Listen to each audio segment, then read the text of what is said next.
Today is day 25. We've been doing quite a lot of learning so far for the past 24 days. So welcome back to the channel. Without further ado, let's get back to learning. Welcome back. I'm hoping you're enjoying the course so far. My name is Maarten van den Broek and I'll be your help for this part of the course.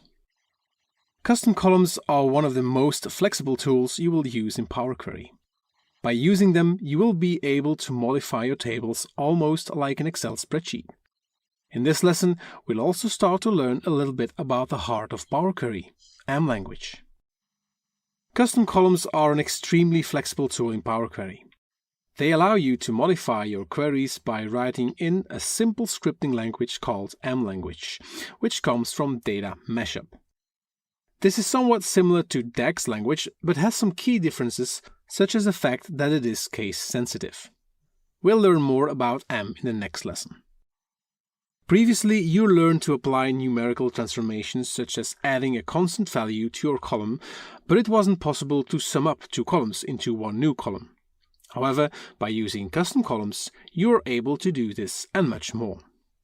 We can even extend the functionality of the conditional column feature by using logical operands, such as AND, OR, and NOT, to check several columns for our desired conditions. Once you understand custom columns, it will quickly become the most frequent feature you will use in Power Query. There are several basic operations that can be used when creating custom columns.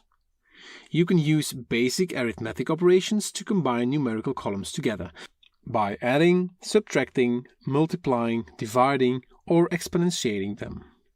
This can be useful if you are trying to compute total sales from a quantity and price column, like we see in this example screenshot.